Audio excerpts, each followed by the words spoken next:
The greatest healing experience for your shame is the felt experience of being enough with her.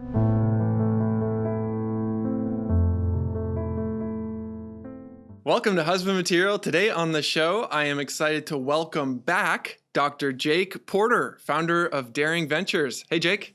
Hey, Drew. Thanks for having me back. Been looking forward to it. You're welcome. Last time we talked a lot about attachment and imperfection. And now today, we're going to talk about shame. Who doesn't like talking about shame? I mean, let's be real. It's really going to draw the numbers in. I think so, because we all experience shame. Hopefully, yes. I meet a lot of guys who experience shame. Right. I don't think that's entirely bad. It just depends on the type of shame and all of that, but we'll get into all that, I'm sure. Well, maybe we should talk about that actually, because usually shame in the context of recovery and healing is spoken of as the problem. Is it really the problem? It certainly can be, but I like to distinguish between two types of shame. There are people out there, people who I know and love and respect, who have a very different view of this, who say that there's no such thing as healthy shame. All shame is bad. All shame is wrong. All shame is something we want to shake. And I disagree with that. I think that there are actually two types of shame. There's a healthy shame that serves a good purpose. And then there's an unhealthy shame or a toxic shame, or sometimes it's called a carried shame that does not serve us well. And so I think a big part of recovery is learning to distinguish between the two. So let's talk about this. What is shame? Okay. Shame is an emotion. All right. It's both a complex emotion and yet not as complex as guilt would be. Okay. In terms of just development and the psychological development and neurobiological development necessary to experience shame versus guilt. Guilt is a more developed emotion, but shame is pretty developed as well, because shame is what we feel when we become conscious of what we believe other people see when they look at us. So it's called a pro-social emotion. So it's very much about the relational space, right? And so shame is something that comes up in us when we're in a moment experiencing the pain and or fear of being disconnected from another or others. All right. So it's very much about relationship, having place in relationship, security in relationship. And so if I think that you're looking at me in a way that you want to put me out of the relationship, that's probably the experience of shame. Okay. Now, I was mentioning there's healthy and unhealthy shame. Healthy shame comes up when we've sort of crossed a boundary, when we violated something in our humanity, and we feel it and we begin to see the implications of that in our relationships, and then we correct and it goes away. And I would even say that most of the time, healthy shame is experienced differently in the body. Oh my gosh, I can't believe you saw that. Oh, did you hear me do that? It's more up here. It's like it could be embarrassment, it could be humiliation, right? But it's up here, and once I course correct, it begins to fade and go away. Versus, and I'll go way down here, down actually like in my gut. In your gut? Down your stomach? in my gut, way down there, right? That sort of knot of worthlessness, that lump of emptiness, and that says you're horrible, you'll never get any better. That's toxic shame or carried shame. And that does not serve us at all, because it doesn't go away, because it's not the result of what we've done. It's the result of something done to us. Therefore, nothing we can do can make it go away. So helpful though, even just to check in with our bodies. Where am I feeling this shame? Yes. And it sounds like when it's much lower below the diaphragm in your gut, that can become chronic shame. Right. That can become chronic shame, carried shame, toxic shame. I use those all interchangeably. Okay. So why is this so important to understand, specifically for this crowd of men who are outgrowing pornography? So it's important because your healthy shame will serve you well. Your chronic shame will not. And you've got to figure out the difference between the two. And you've got to figure out how to let the healthy shame serve you with God's intended purpose, and how to walk away from the chronic shame, the toxic shame that will not serve you well. This is already mind-blowing because shame is something that we so often demonize. Sure. And yet at the same time, we feel it so deeply. And we also intuitively know that shame has a good purpose and function. And we know this because we say things like, don't be shameless, right? Don't act in a shameless way. He was shameless about it. What is that saying? This person's doing something about which they ought to feel shame, but they're doing it anyway. So our language betrays that we actually do understand that shame has a function. And shame, since we're talking about shame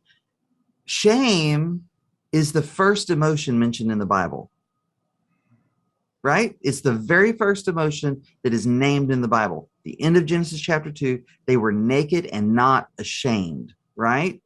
So here's Adam, here's Eve. They're naked. They're with each other in the Garden of Paradise. They walk with God in the cool of the day, and they feel no shame.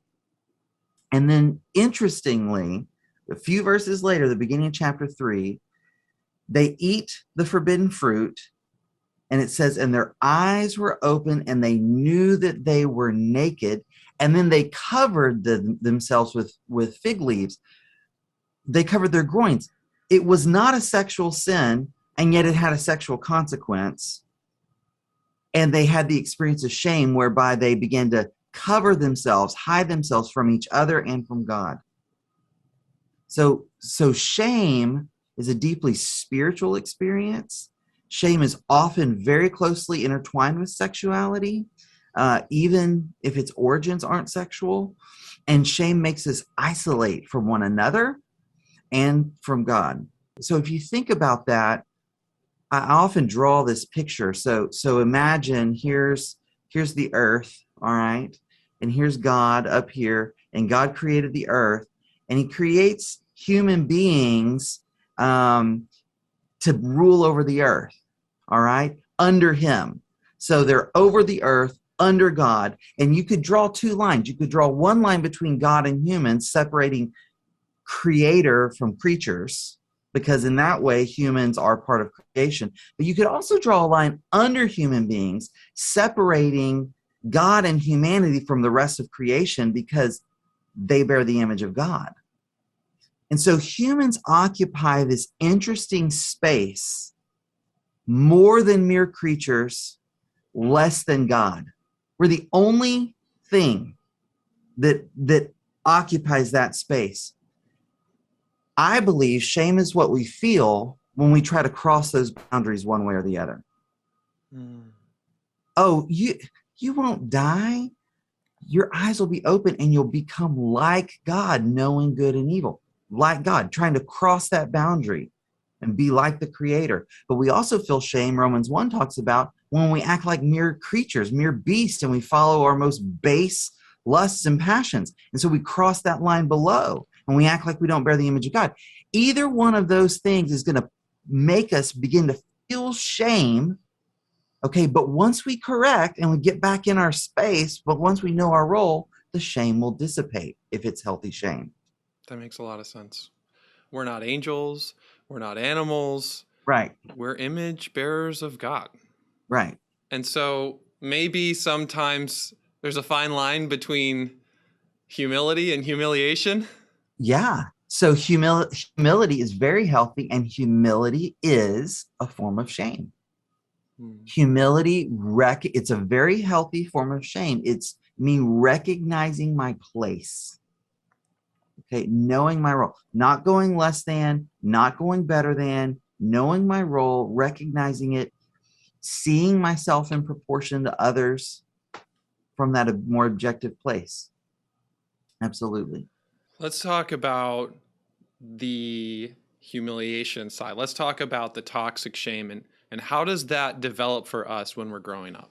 So we're going to talk about that from a developmental neurobiological stance first. Okay. And so I use this example often, right? So let's say that there's a little boy, maybe he's 3 years old ish. Okay. And his mother has taken him to the park to play, and he's running around, jumping and sliding and doing all the things that 3-year-old boys would do at the park. And mom is on the bench doing what a lot of moms do at the park, and she's scrolling Instagram or Facebook or what's the one, the Pinterest, yeah, whatever, one of those. And every once in a while, the little boy, little Johnny, yells back, "Mama," and she looks up and she waves and smiles at him. "Oh, that's so great," and he runs around. And he's excited, right? Like he's in a state of play and excitement and discovery. And so he's in his body, he's feeling intensity and joy and exhilaration. So it's this very pleasant, very high level of energy, sort of affective state. So little Johnny's running around, and all of a sudden he sees beneath the slide, on the backside of a slide, a piece of gum. And he recognizes this. He's had this before. And he lights up and he says, this is wonderful. I am so lucky. I am so blessed. Look at this treasure I have found. And so he begins picking on that little piece of gum with his finger and trying to get it off the bottom of the slide. And he's just about got it. And he's just about able to put it in his mouth when his mother looks up from her phone and yells, "Stop! No!" Right? Well, what happens in his body with that experience? Well, he immediately spikes in fear, right? Because mother is yelling at him. And so he spikes into what we would call hyperaroused dysregulation. Wow, really fast, quick spike into hyperaroused dysregulation. Now mom is running toward him and she's saying, "No, put that down, stop it."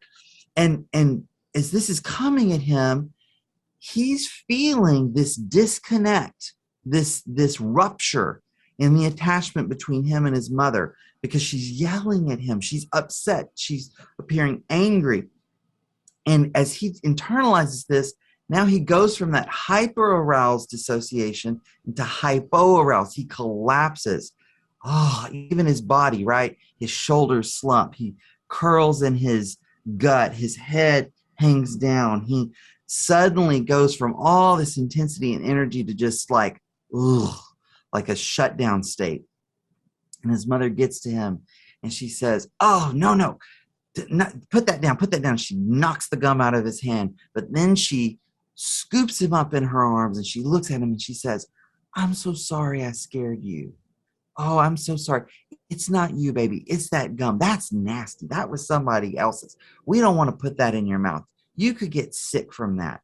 It's not you. It's okay." And she's comforting. She's rubbing his back. She's holding him close. And now she is lifting him up out of that hypoaroused place of disintegrated, like a dissociated, disintegrated self state. That is something that his nervous system cannot do on its own. At this point, developmentally, a child cannot do that type of regulatory repair within themselves by themselves. So he needs his mother. I mean, what she did was a good thing. She doesn't want him putting that nasty gum in his mouth. Along the way, there was the rupture in the attachment, and he collapsed in this experience of shame. Oh, mother doesn't like you. There's something wrong with me. She's angry with me, right? But then she lifts him up out of that, telling him, "It's not you. I love you. It's this gum. The gum is nasty. You don't want to put the gum in your mouth." And when she does that over and over again, because it's going to happen again with a hot stove, and it's going to happen again when he tries to walk out into a busy street, Or it might even happen when he's exposed to porn. when he's exposed to porn. You're exactly right. Stop it. Don't look at that. That's bad. Right. If the parent will follow that up with the process of upregulating, which is essentially going to repair the rupture. That's what we talked about last time I was on the show with you, rupture repair, how important that is. If they do that over and over again, they are getting built within themselves that ability to upregulate the affect state of their body and come up out of shame. It's like training them so that eventually they can do it themselves. They've got the voice of mom in their head saying, it's not you, it's this thing. I still love you, right? Or the voice of dad saying, hey, buddy, it's not you. I love you, but this is bad for you. And that creates the psychological basis and the neurobiological basis to differentiate between shame and guilt. It's not me, it's what I did, right? Now, what happens for little Johnny if mom yells, runs over, bats the gum out of his hand, and then while he's still in that hypo-aroused, dysregulated, disintegrated state of shame, she turns around, walks away to get back to her Pinterest and leaves him in that? What if there's the rupture, the correction, which isn't wrong, right? The correction itself isn't wrong. But what's lacking is the repair and the lifting up afterwards. It's like correction with no comfort. With no comfort. That's right. It's only half of the equation. Well, what happens is this kid gets stuck in that down regulated state without the ability to upregulate. You carry that out into adulthood, and that's where you get men who, when they begin to feel shame, they are literally shutting down. They are literally freezing up. They are overwhelmed. They can't speak. They can't look up. And I distinguish between deficits and defense mechanisms. This is definitely a deficit. It's about capacity and ability, not about skill or will. To me, it's actually empowering, because it's validating that this is a developmental deficit. I didn't choose to have a mother who responded to me this way. And also now I'm an adult and I'm learning about these things and I can make different choices. That's exactly right. And so these are things that are encoded. It's like muscle memory. They're encoded in our implicit memories. Okay. It gets activated automatically, non-consciously, and we don't choose to do it, but we can choose not to. Yeah. And that's an important distinction. I help wives try to see this. He's not choosing to do this, but he can choose not to. That doesn't mean he'll choose it perfectly and he'll get it right away and all of that, but he can begin to make choices that will change this pattern and start encoding something different in the implicit memory. And I want to share a story from my life recently about how this happened, because after listening to you teach about this topic, it changed my view of shame. And just 2 days ago, I experienced what I call a shame storm. Yes. It was literally like all the alarms are going off in my system. I can feel it in my gut. Mm-hmm. What happened was my kids were kind of dressed up and my wife was taking a picture of one of them. And the lighting was okay. I wanted to be a part of this. And I thought, okay, maybe I can come in and change the lighting and the picture will look even better. So she tries to get my other kid in there and I'm getting in the way and changing the lighting. And then we just lost the moment and the kids are not able to come back to it, and the picture was gone forever. So I'm looking at their faces, and no one's talking about this, kind of feeling disappointed, and I'm thinking, I've ruined everything.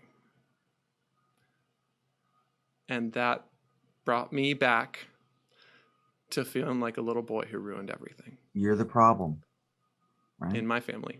Yeah. So in that moment, rather than thinking this shame is my problem, or just giving into it and being like, yep, I'm the worst. I remembered what you were saying just now and thought, there is a rupture here. Something is incomplete. It's not evil, it's just incomplete. So I went back to my wife. I told her how much shame I was feeling. I said, can you give me some affirmation and appreciation right now? Because I was trying really hard. Can you like help build me up a little bit? Yeah. Yeah. And she did. And when your wife met your request, what happened to your shame? It began to dissipate, just like you said. Yeah. I mean, my face lifted up. My chest bulged out a little bit more, and I just felt able to return to what I was doing, because without this, it would have wrecked me for at least the next hour. Sure. And maybe it would have come out later in some different urges and some different fantasies and just spending more time on my phone because I don't want to feel these things. That's right. Yeah. That's it. That is it right there. Like you just illustrated it perfectly. And there was another little voice in my head that said, you're really feeling that bad about messing up one picture? Oh, so you felt shame about feeling your shame. Yeah. Right. So it's amazing how layered this can be. But what I love about your example there is it illustrates what I often say, which is that shame casts this big, scary, monstrous shadow. But if we pull back the curtain, it's a little mouse back there. Right? It really is. It's a feeling that will pass. It's just an emotion. Write it for about 90 seconds without feeding it, and it's going to go away probably. And if it doesn't, then there might be something else going on, right? Because, and I think this is important.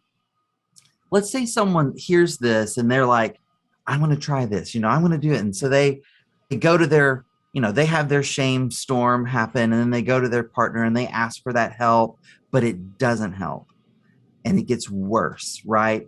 And so their partners are trying to say, oh, it's okay, you were just trying. But what they're hearing is, yeah, you were just trying, but you failed. And, and it's actually getting worse. Well, probably they're dealing with a type of carried shame that's more than what they might be able to deal with on their own. And they might need some special help with that, right?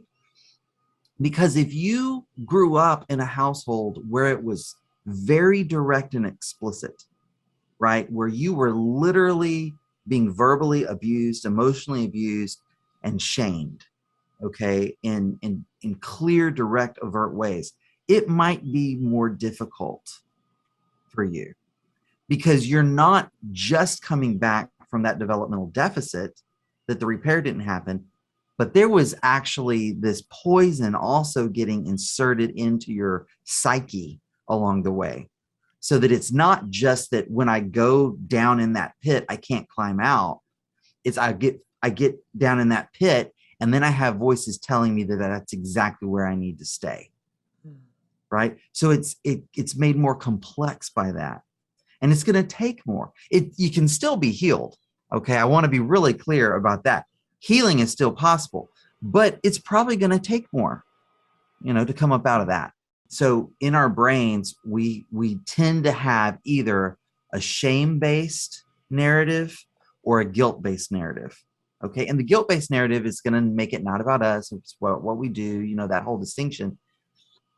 Guilt-based narrative is more closely correlated, which is not necessarily causation. I'll come back to that in a second. It's more correlated with change, right? So if I'm doing something and I feel guilt about it, I'm more likely to start doing something different.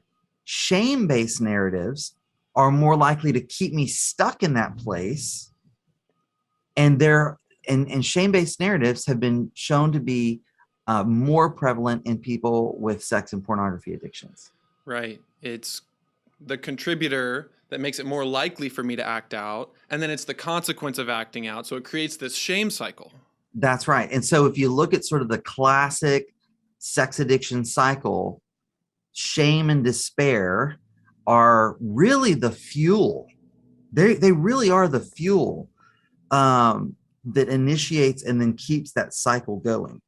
When you're in the room with a couple and one of them is feeling immense shame, you can just see it. You can feel it. Right, right. He is in the middle of a shame storm. Right. And maybe it's not just what I experienced, but it's at a much more deep level. How do you work with a man who's in that place? Thank you for that question. And if I may, I'm going to start it as I often do with questions, not with the answer, but with the wrong answer. So let me tell you what you don't do. All right. And I'm saying this because I know you have a lot of listeners who help other men as well. Right. And so I want to speak. If you're in a helping role, let me tell you what doesn't help. You never overcome shame with more shame. Okay. So if you see a guy who is despondent, he's collapsed, what's happening there is his nervous system is coming uncoupled from itself and he is shutting down. All right. And he's slumped and his eyes are down. It is not going to help to say, man up. It's not going to help to say, what's the matter with you? You're not trying hard enough. That is not going to help. Okay. Believe the gospel. Yeah. Believe the gospel. Oh God. Oh yeah. No, none of that. Please. But I mean, believing the gospel is a good thing. Well, absolutely. But I don't think that's how Christ ever dealt with someone who is in that state. The character of God, as I read, is that he, is near to the brokenhearted, and a bruised reed he will not break. Okay. That when people are low, we're to correct them with the spirit of gentleness. So, and I could go on with that. So that harsh confrontation is not helpful. Jesus was harsh and he confronted people harshly sometimes. I never read him confronting someone in that state harshly. Yeah, exactly. I mean, he confronted the people who were shameless, who were condemning others. Exactly. The ones who are proud, the ones who are boasting, the ones who are puffed up. Those are the ones that he, pops their bubble. The others he lifts up, right? And so when I've got my chairs here. I have my couples. There's another one. You can't see it. It's not in the shot, but they're facing each other in these chairs, right? And maybe we're doing an exercise where she's expressing her pain, around the betrayal. She's talking about her pain in the betrayal. And all he is thinking is, I did this. She'll never love me again.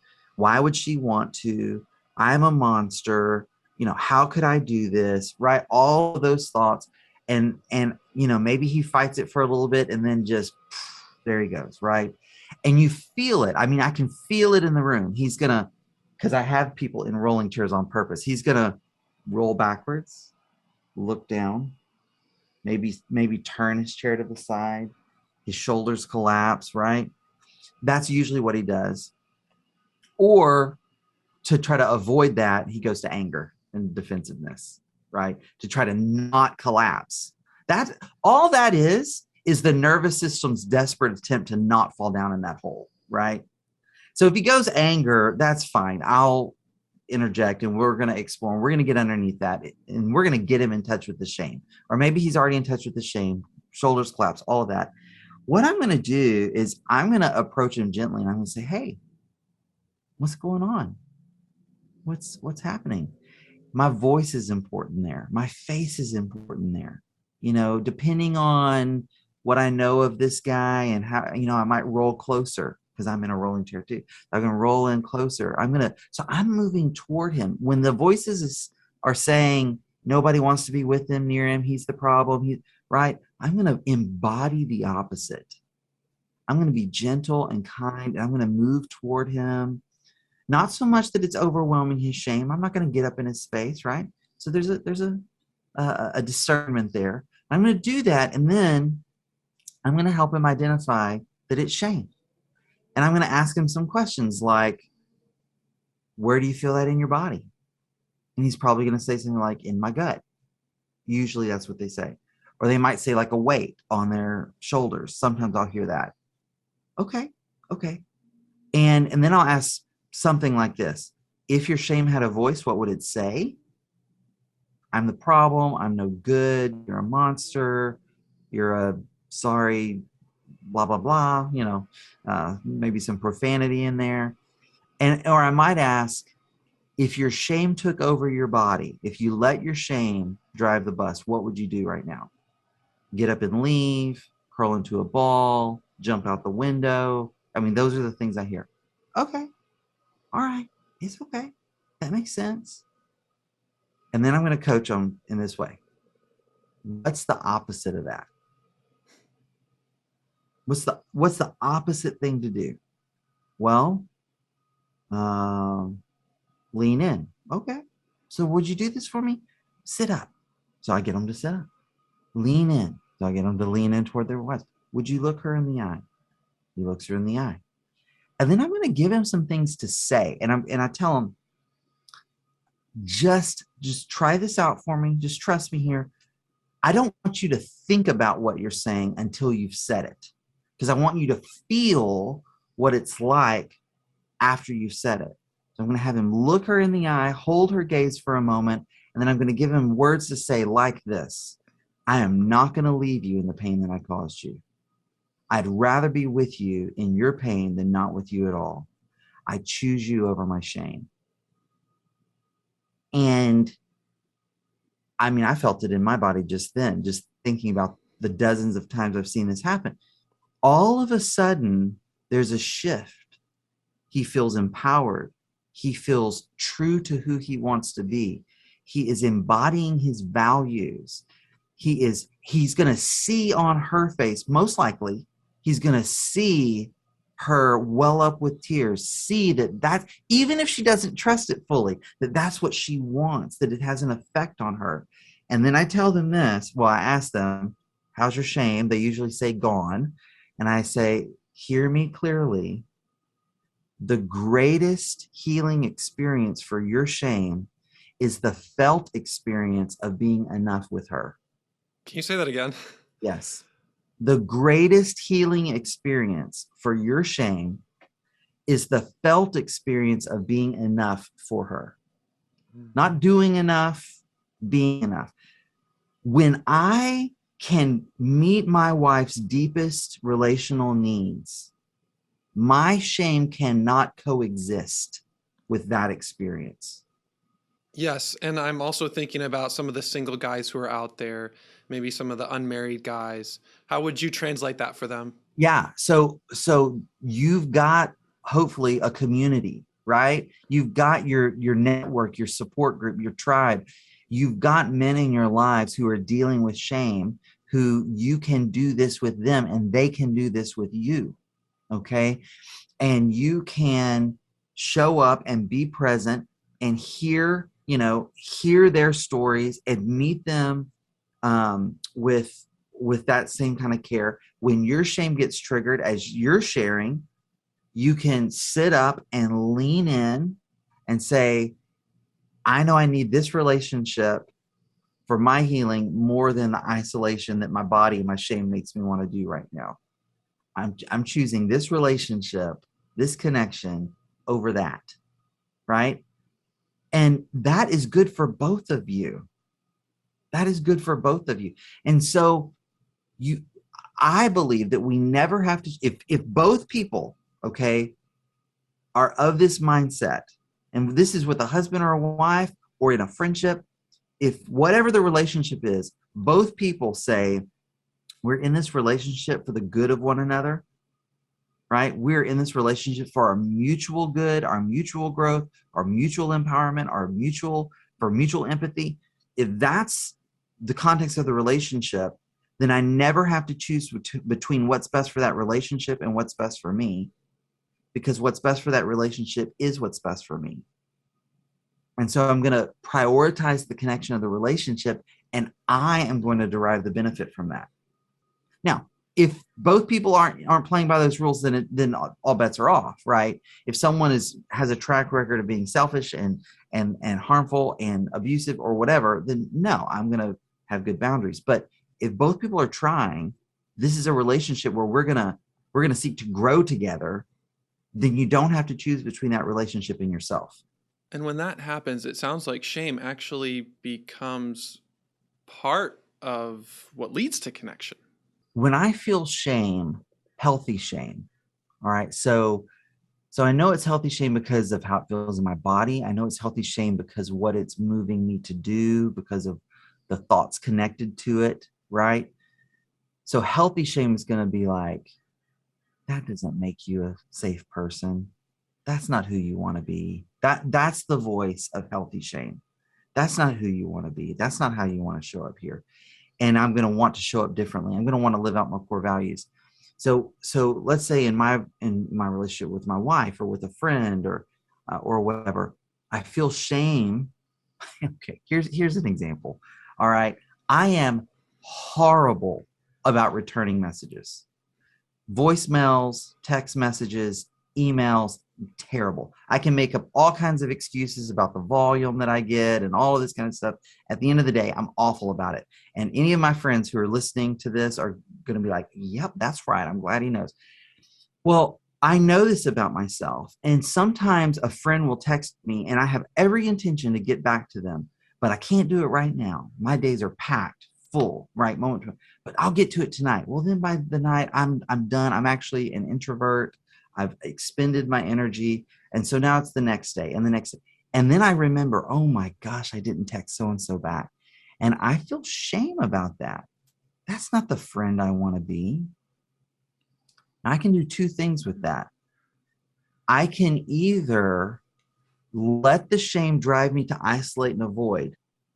And now what's happening? It's going to become something more chronic, more carried. I'm reinforcing it because I'm still being that guy, that friend I don't want to be.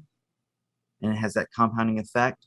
Or I can go, that's not who I want to be. And I can pick up the phone and call my friend and say, hey, I'm sorry. I'm just getting back to you. I apologize. You're important to me. And I'm sure that didn't feel like you were very important to me. What's going on? You know? And now I'm owning my stuff, and I'm letting the shame motivate me to be a certain person. It's so cool to hear you talk about what that looks like between friends, between partners, husband and wife. And I think this is a great example of why your practice is called Daring Ventures. Absolutely. That's it. It's in our name relationships are an adventure. They are, right? And so when we venture out into these relational waters, it takes courage. It absolutely takes courage to do it, to face this stuff. But the payoff is huge. It's huge for us, for our relationships, but for the world. To me, these relationships are what make the world a better place and a safer place. So if you want to get connected with Jake, go down to the link in the show notes. We have everything for Daring Ventures and a very exciting event coming up, the Choose Connection Summit. Yes, the Choose Connection Summit. So this is the second online summit that we do. It's primarily designed for couples, though certainly, singles or even if you're in a couple, but your partner's not doing the recovery thing with you, you might get some benefit out of this. And the focus is on recovery, healing from a trauma, healing from addiction, connection, relationships, leveraging the power of relationships for our good. The theme this year is from grief to growth, and it's free. That's the main thing I want to say is that it is 100% free. It's going to be March 25th through 27th, so 3 days. And each day, a whole batch of interviews with experts like you, Drew, are going to be released. And you've got 48 hours from the time it's released to view those sessions for free. There will be an opportunity if people want, to buy them for lifetime access and all that, they can. But for the most, we just want to offer this resource to any of you out there, and you can sign up to get your free pass. Well, I'll let Drew put the link down there so that we know who he sent our way. Exactly. Yeah. So I'm partnering with you in this, and I'm really excited to be featured as a speaker, putting in my own video course on healing the inner child as part of the bundle. Beautiful. And I think it would be really cool if we had a group of guys who go through this together. If you loved this episode, you will love the summit. Yes. Yeah. We really do have some phenomenal guests this year.